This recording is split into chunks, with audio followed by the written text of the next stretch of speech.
Which players could the Chicago Bulls target at the trade deadline this year? Where article from Clutch Points throws out 3 suggested trade targets for the Chicago Bulls. We're going to discuss those. Plus, we're going to talk about Javon Carter's over-under. We're going to get to all that plus more on today's Locked On Bulls.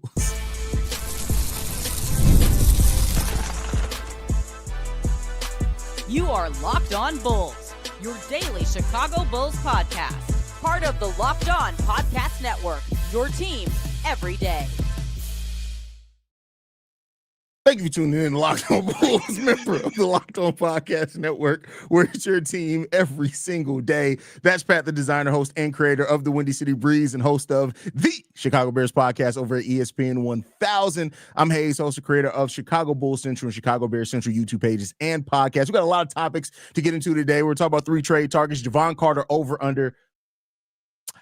Can't believe we reached this point of the offseason in 10 days until media day. Today's episode is brought to you by FanDuel. Right now, new customers can bet just $5, and if your bet wins, you'll get $300 in bonus bets to use across the app. Download the app today. Pat, Clutch Points came in with 3 trade targets for the Chicago Bulls. They've been doing this for every team. I've been waiting for them to get to the Bulls because I figured it would be a good topic to break it down and talk about it.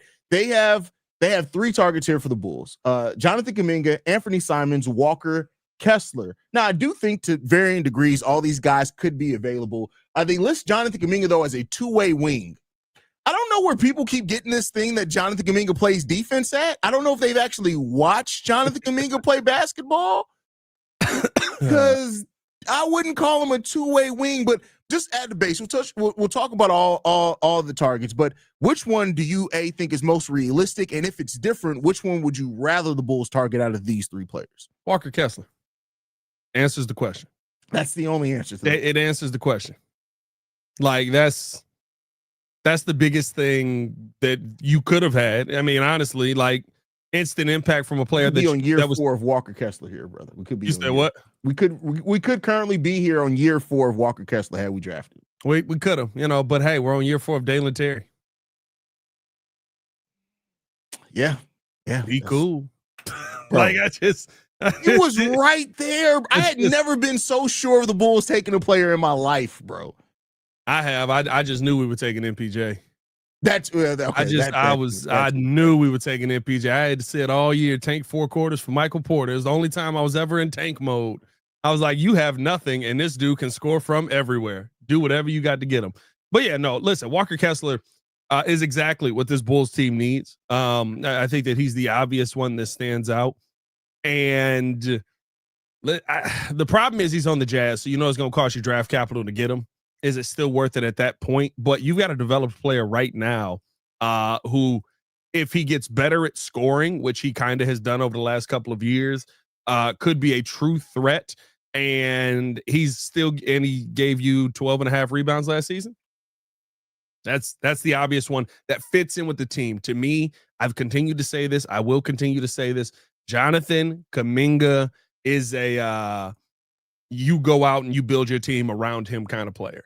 I'm not saying he's that talented, but for his play style to work, for you to make that level of investment on Kuminga, you have to build around him. You have to commit to his style of play. It's like we talked yesterday. You basically have to DeMar DeRozan it. You have to commit to playing the style that best fits him if that's the player that you're going to have on your team. Otherwise, it's pointless to go get him, which is the reason why it makes no sense for the Warriors to trying to be holding ground on Jonathan Kuminga at this point. Also, don't make no sense for him to turn down $25 million though. Like that was crazy. That was like his. I don't know who his agent is, but I would fire him immediately. Yeah. His agent. I mean, all you can do is bring the deals to somebody. Yeah, that's true. I guess it is their decision. But like, even as an agent, though, you still gotta kind of like be like, hey, man, this is a good deal. But I think Walker Kessler is the easy one that makes the most sense in the fact that the Bulls don't have to change anything about their direction or play style, and that's the one move that would make sense if you plan on keeping everybody else, right? Like Jonathan Kuminga, you would have to change your play style. We already have a power forward that we're trying to develop, 2 of them now with Noah Essengay. Like you would have to change some of your direction there. I don't think you can keep Kuminga, Giddey, and Coby. Anthony Simons makes no sense on the team with Coby White on it to me. Walker Kessler is the one that if you add Walker Kessler to what the Bulls have going on right now, it solves so much of the problems with the team. He is a legit rim protector, the second best shot blocker in the league next to Victor Wembanyama in this league. And so you add that solid rebounder, like you said, growing as an offensive player. He's smart in playmaking in the pick and roll as well, which can help players like Modest and Coby White in pick and rolls with a player like Walker Kessler. Walker Kessler at 24 years old would almost be too perfect of a target for the Chicago Bulls if they have a legitimate chance and just pass up because they don't want to give up, even if it is a future first-round pick, would be almost asinine to me if he is truly available. Now, for that though, Pat, Walker Kessler is a restricted free agent at the end of this year. Let's take away the trade talk of it. Walker Kessler next year, restricted free agent. Would you be willing to overpay to make the Jazz have to second guess keeping Walker Kessler if it meant bringing him to the Chicago Bulls next year in the offseason? How much of an overpay we talking, I guess, is the question, right? If you're asking me, would I be willing to give him Patrick Williams money? Yeah. Well, so because you're getting production out of that. If you're looking at starter center caliber money, you're probably looking more around 20 to 22 million. It's probably what you're looking at for Walker Kessler to be your new starting center. That's Patrick Williams. I mean, $1 million more. 20 to 22 is almost $4 million more than he's making. Pat will make 19, don't he? Yeah, and how do you get to 20 to 22 to 24 from 20 19, is $1 Pat? million more. I give you 20. I didn't say 20. I did not say 22 to 24 million. No, you said 20 to 22 million. Oh, okay. Well, that's my fault then. I'm listen. I told you, bro. Did I just have a stroke? I may be tripping, but I told you. The dementia is starting to set in, bro. Hey, bro, listen. It was the mystical conversation before we got on here. I had a conversation with my son the other day on why he couldn't have mashed potatoes with a hamburger. A whole conversation with him about it, and then turn around and ask him what he wanted to eat for dinner 5 minutes later. He looked at me like, hey, bro, and it took me minutes. Like, oh, we just had this conversation. But yeah. Hey, bro, I ain't gonna lie to you. Like, I think it's the mystical conversation before the show started. Like, bro, our pre-conversation before the episode today was epic. Not just mystical. Luther Vandross was in there too. Like, we got to start recording the pre-show conversation and putting that on Patreon. Somewhere else though, because Locked On will fire us. We got to put that on Patreon. You got to do that. No Locked On branding. Listen. Great question from Adrian here though. Would you guys rather trade for Walker Kessler or wait for a year and try to get Isaiah Hartenstein? Walker Kessler. Yeah, I think Walker Kessler, Hartenstein is good. He's a good two-way big, make no mistake about it. He's not nearly the rim. What the Bulls need more than anything from the center position right now is rebounding and rim protection. That's what we need. And not to say that they can't score at all. Like Walker Kessler is going to put up some points, but I think if Modest grows offensively like we think, Walker Kessler brings everything we need at that center position. And I think the biggest thing for me with Isaiah Hartenstein is the fact that, yes, he's having one of his best seasons ever, but is that because of the situation that he's in? We've never seen Isaiah Hartenstein be the player he was last year in a, at this point, 7-year career? I gotta disagree with that. I think we've seen Isaiah Hartenstein be really, really good. I think he was really good with Isaiah Hartenstein's never been a double-double player. Yeah, but I think that was more so due to opportunity than inability. Like Isaiah Hartenstein has always shown an ability to be a really good two-way big. I think that especially with Chet being out, as long as he was at one point last season, they needed the scoring a little bit more. But I think we've always seen that ability in Isaiah Hartenstein. I mean, but with the Knicks, what was that, 2 years ago? What was he with the Knicks? 2 years ago, right? Yeah. That was his first year with OKC last year. Yeah, his first year. With the Knicks, he got the same, very similar opportunities. Not really. He only got 5 shots a game, Pat. He got 5 shots a game with the Knicks. What I'm saying is with the Knicks, he was put in positions where, hey, we need you to go out here and be the starting center. Because remember, everyone had died. Every center they had on their team had died. He wasn't a double-digit rebound guy then. Like it's not the scoring. Like, yeah, more shots and he's able to score. That's fine. I just don't know if you're going out and you're saying we're gonna make you. He's also never been healthy. That's a big part of Hartenstein. But I don't know if I'm saying, hey, you're our starting center. If the 1 year that you're with the best offense in basketball, you pop, if that's who you are. I would say what we've seen throughout your I get career, what the you're saying there. mean is probably more who you are. Exactly. And I'd say, and it's kind of the flip side for Walker Kessler. Walker Kessler's done what he's done on a team that clearly is not trying to win basketball games too. Like get Walker Kessler in a situation where like you need to rely on him to win. It'll be interesting to see how he steps up in that manner. I know yeah, Walker Kessler would be the one here. I mean, Anthony Simons, I'm not necessarily mad at. Like if the Bulls, for example, they knew they were going to be losing Coby and they somehow made a move that involved getting Anthony Simons in here, I guess that makes some sense. Again, my guy that I'd rather target if we know we're going to lose Coby is Cam Thomas. That's just personally who I'd rather target in that case, or Jaden Ivey even in the next offseason. But, you know, I think Walker's the guy that just makes the most sense here for the Bulls, and I would love for him to be here. It's so tough. Like I know, y'all know how I am, right? I want to see a guy that's going to be efficient and going to be able to go out there and make plays in the big games, and Coby hasn't done that yet. But when you look at how efficient Coby is, it's tough to say I would rather have this guy than Coby White. Yeah. Like he's I get like the overall field goal percentage, I think last year was 45%. But when you look at from the mid-range in 54%, from the three-point line 45%. I'm sorry, 37%.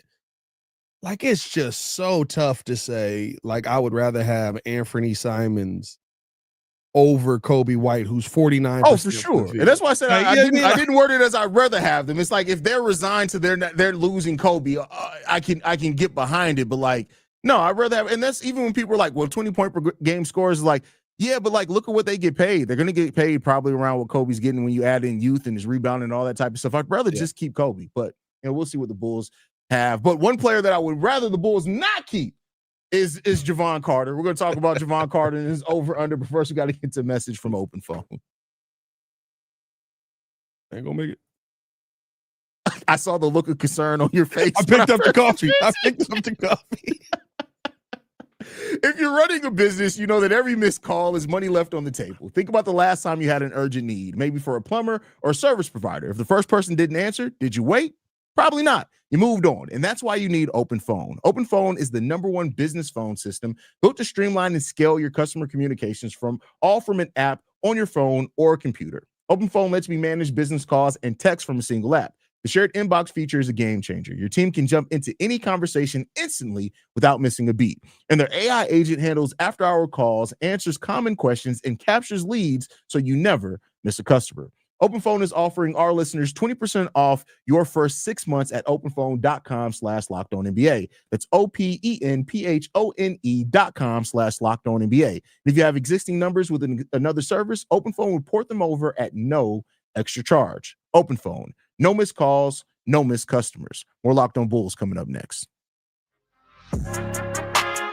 I came in with my... Never mind. Bro, that was hilarious because you literally went to pull up the coffee and it was like, oh crap, he's transitioning. We do this every day. You would think I would remember that I kind of have to do things on this show. I don't. I mean, listen, Pat, we got to bring back views from the bleachers. If you just want to show where you just sit back, chill, and talk, like we just gonna have to do that, bro. Like, might need to get back into the archives on that one. Might need to make that happen. There you go. With that said, Pat, we've been doing our over/under thing. We have reached the point of now we're at Javon Carter. Oh God. And I honestly struggle to come out with an over/under for him.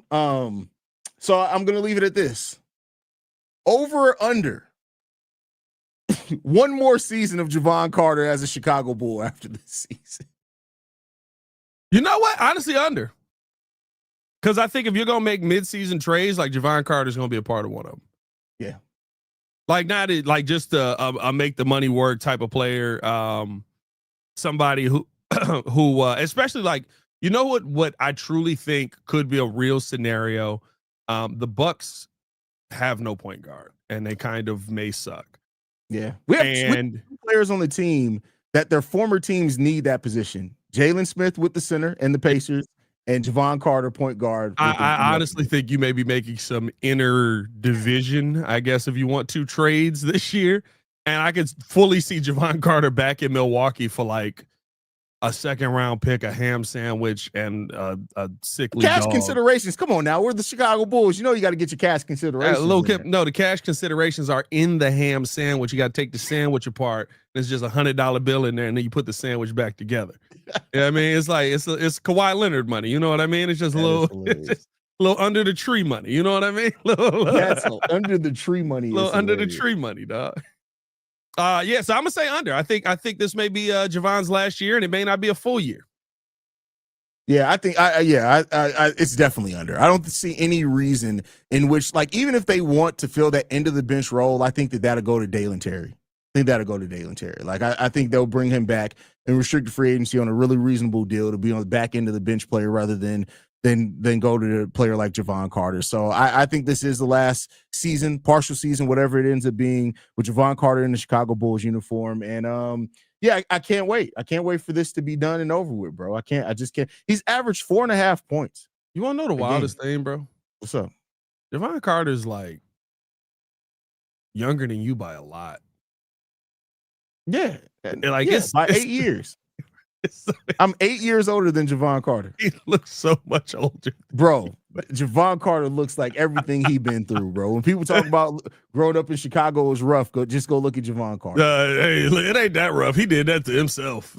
Like, I get it was a grind. Like, Javon Carter looks like he still be chain smoking Black and Milds in the off season, bro. I just like real talk. Hold up, bro. It's such a wild thing that Javon Carter is younger than you, bro. Like, I'm sitting here cracking up. He's 29. He's younger than me. He's 30 now. Did he turn 30? He just turned 30. He turned 30 last week. He's still younger than me. That's so funny to me, bro. Crazy. Javon Carter's younger than you is wild. Bro, look, hold up. I gotta see if I can get this image in here because, dog, this was him in college. Where'd that mug go? I gotta go. Here to go. This is him. You struggling to pull up in? No, I had to. It was a web file. You know, they don't be messing with web files. I hate the web That's file. college, bro. That's crazy, bro. That's college, bro. He was 21, maybe. That's wild, bro. That's crazy, bro. Now, granted, he do still look exactly the same.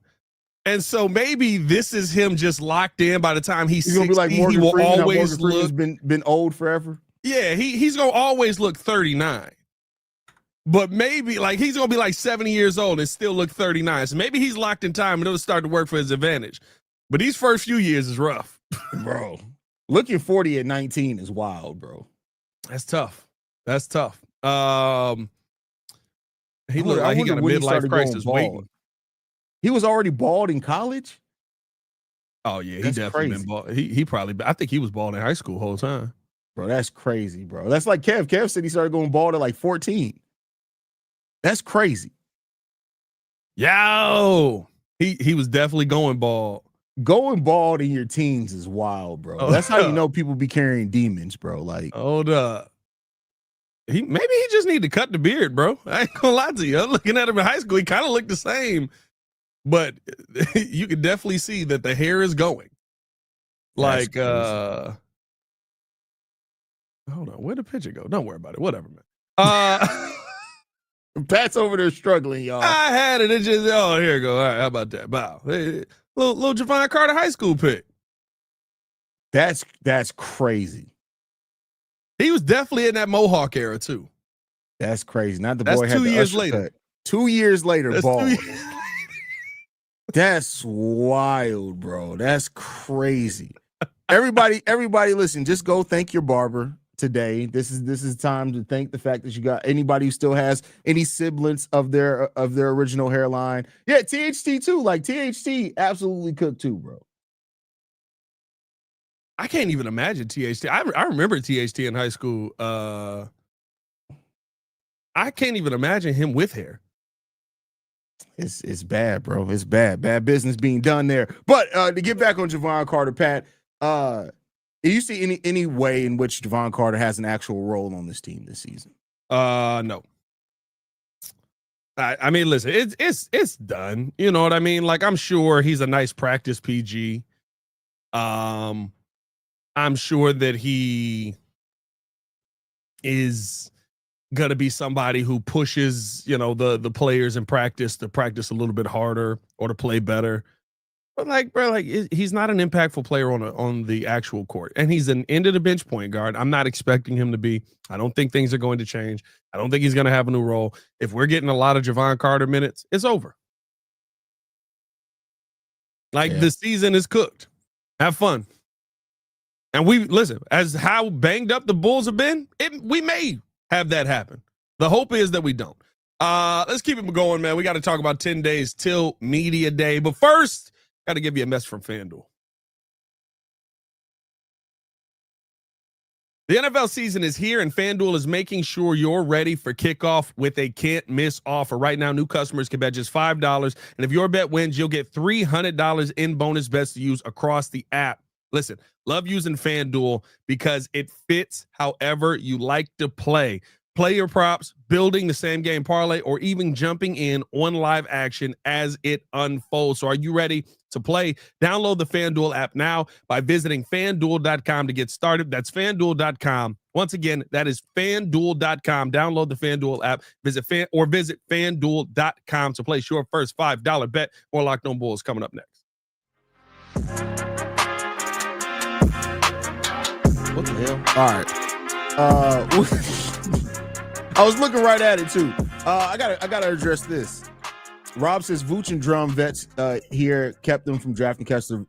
Drum was not here when the Walker Kessler draft. Drum didn't come till after that draft, so technically we wouldn't have to sign Andre Drummond at all. And Nikola Vucevic shouldn't have kept you from drafting the center when you know you needed a center to be a rim protector, even if you wanted to bring that center off the bench. So Rob, you know what thing is? Rob has become the well guy and be wrong most of the time. Like Rob he just be wrong most of the time. He's the actually, nobody likes the actually guy. But with that said, 10 days until media day, Pat, which means that we actually going to have some basketball stuff. Training camp, media day, all starts in 10 days on the 29th. How do you feel about it, Pat? Listen, media day is the most pointless thing in the world for me. You know what I mean? It's a day for them to take pictures that we get to use throughout the season.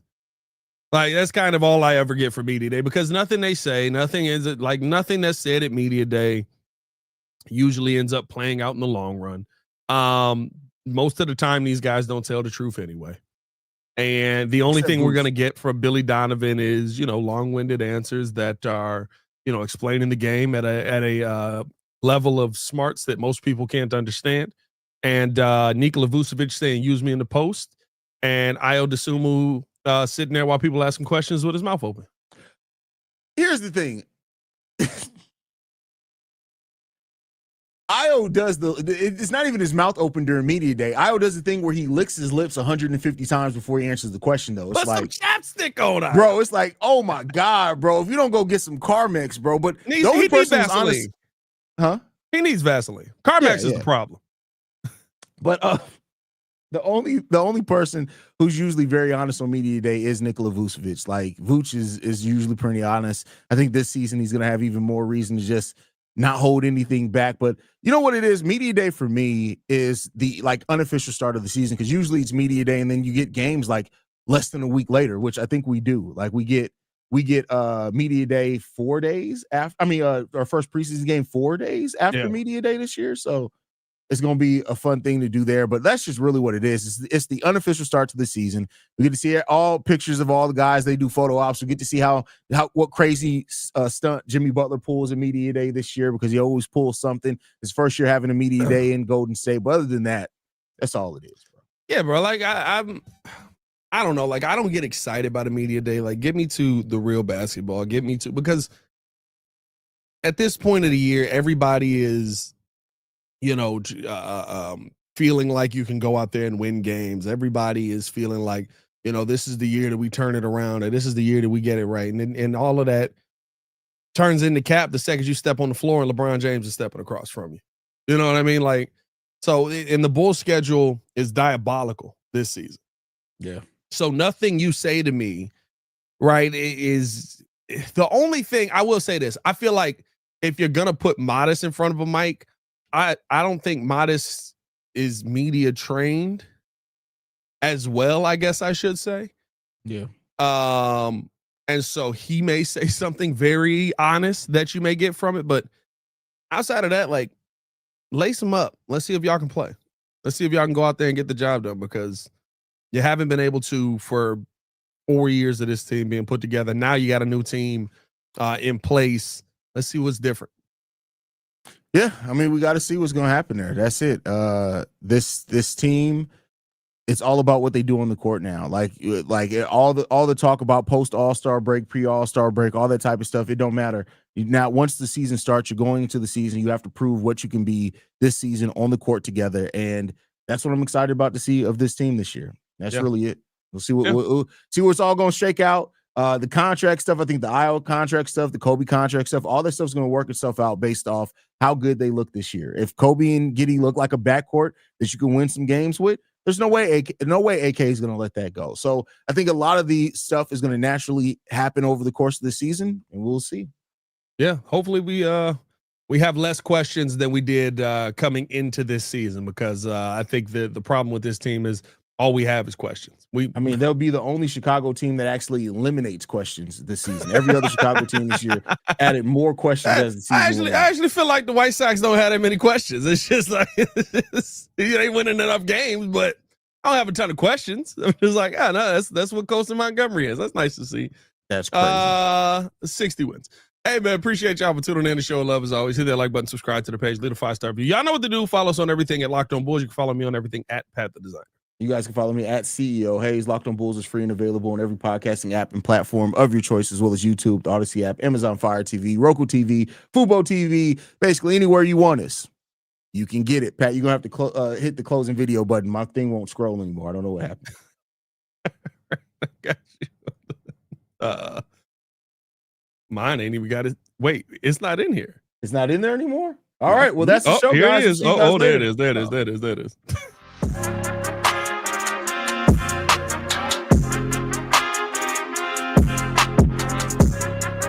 A very disjointed show. It was.